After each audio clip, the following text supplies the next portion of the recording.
Saudações cristãs a todos os irmãos no Brasil e no mundo. Sou o pesquisador Marcos Lopes e esse é o terceiro e último vídeo analisando sobre se podemos nos comunicar com os mortos.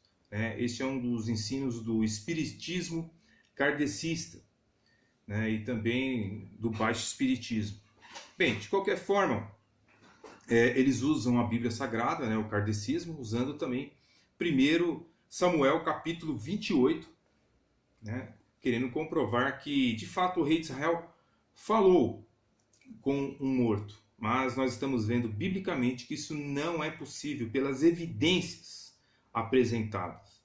Agora, no capítulo 28 de 1 Samuel, nós vemos o rei de Israel, um homem desesperado, um homem que já não servia mais a Deus, que não tinha o temor de Deus, que já tinha a reprovação do próprio Deus de Israel. E agora ele vai consultar uma pitonisa, uma feiticeira de Endor.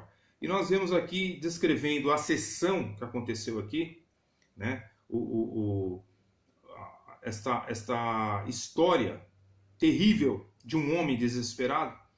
Nós vemos aqui, então, que ele achou que o homem que subiu da terra, que a mulher descreve, a feiticeira, em 1 Samuel capítulo 28, versículo 14, ele pergunta e disse: como é que é a sua figura? Como é que é a figura deste homem? Ele perguntou para a feiticeira.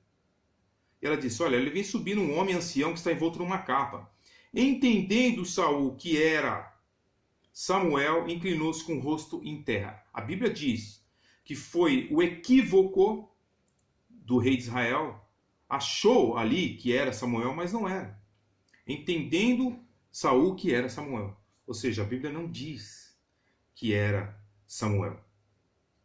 Mas o que acontece é o seguinte. Ele perguntou: o que vês? Olha, eu vejo um Deus subindo da terra, tal, e ele queria saber mais. Olha, como é que ele é? Ele está envolvido numa figura, de uma capa, ele já lembrou de Samuel, tudo, Vem subindo envolvido com uma capa.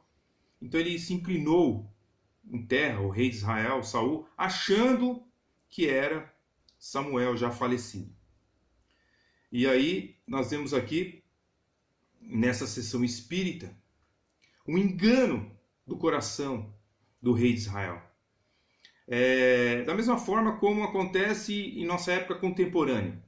Ou seja, a pessoa ela não vê nada, mas ela ouve a voz do falecido através do médium. Assim como aconteceu no caso de Chico Xavier, por exemplo, que ninguém ouve ou vê nada, mas simplesmente Chico Xavier alega que recebia as suas mensagens psicografadas, escritas. Então, da mesma forma que se apresenta o espiritismo moderno, é apresentado aqui no 1 Samuel capítulo 28. E nós vemos aqui que o porquê que não é Samuel nessa passagem bíblica. Vamos analisar então um pouco das profecias que o falecido, entre aspas, Samuel, que nós sabemos que não era Samuel, falou aqui para Saul. Nós vemos aqui a profecia do falso Samuel exposta no versículo 19. E o Senhor, disse o falso Samuel, e o Senhor entregara também a Israel contigo na mão dos filisteus, e amanhã tu e os teus filhos estarão comigo. Ou seja, Samuel disse: vocês vão estar comigo. E o arraial de Israel o Senhor entregará na mão dos filisteus. Então está aqui uma profecia que não se cumpre na íntegra.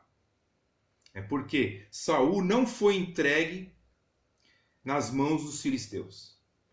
Conforme 1 Samuel, capítulo 31, versículo 4, diz o seguinte: então disse Saul ao seu pajem de armas: arranca a tua espada e atravessa-me com ela, para que porventura não venha estes incircuncisos a me atravessarem e escarneçam de mim.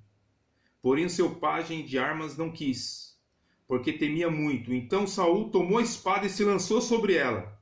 E vendo, pois, o seu pajem de armas que Saul estava morto, também ele se lançou sobre a sua espada e morreu com ele. Então veja bem, Saul ele praticou então o suicídio. Ele praticou o suicídio e, logicamente, o falso Samuel disse assim: você estará comigo, onde eu estou aqui. Mas isso aqui não é um lugar para uma pessoa desesperada. O céu é um lugar para pessoas que andam com Deus, que obedecem a Jesus Cristo, que servem a Deus, que seguem o seu evangelho.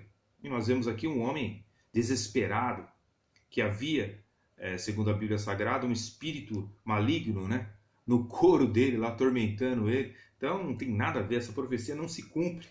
Então não pode ser Samuel falando ali com Saul. Então o seu corpo ele foi reconhecido no campo de batalha pelos moradores de Jabes de Gileade, conforme 1 Samuel, capítulo 31, versículo 11 a 13. Então, o seu corpo foi reconhecido ali, né? Também não morreram todos os seus filhos, né? Dos seus 6 filhos, pelo menos 3 sobreviveram, né? Sobreviveram 3 filhos e 3 morreram. A gente vê aqui, morreram na batalha Jonatas, Abinadi e Malquizu. Então nós vemos aqui 3 sobrevivendo. Então não se cumpre também a profecia deste falso Samuel. Isso você pode comprovar se você quiser ver na Bíblia. Em 2 Samuel, capítulo 31, versículo 8 a 10 e capítulo 21, verso 8. Ok? De 2 Samuel. Confira aí, você vai ver que nem todos os filhos do rei Saul morreram. Então, existe uma flagrante contradição, né, nessa profecia desse Samuel, né?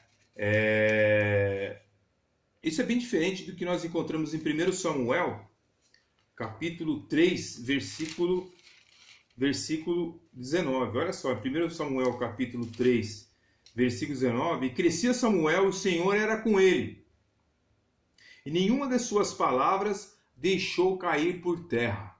Ou seja, o Senhor não deixava as palavras de Samuel cair por terra, porque o Senhor falava pela boca do Samuel que estava vivo. Aquele Samuel que estava morto, ele estava caindo em contradições. Era um espírito maligno, era um espírito das trevas, era o pai da mentira, né, que engana as pessoas ainda hoje, até hoje.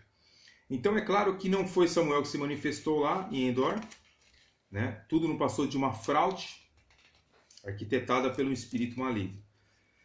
Concluindo, nós vemos o seguinte, que o suposto Samuel disse a Saul: amanhã os teus filhos estarão comigo. 1 Samuel, capítulo 28, versículo 19. Né? Nós vemos que não se cumpriu. E também Saul se matou.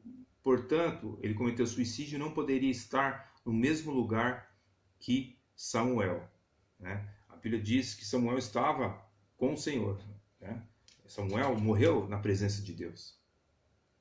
E sobre o rei Saul, entretanto, nós vemos ele debaixo do juízo de Deus, né? A Bíblia deixa bem explicado a sua morte, a causa da sua morte.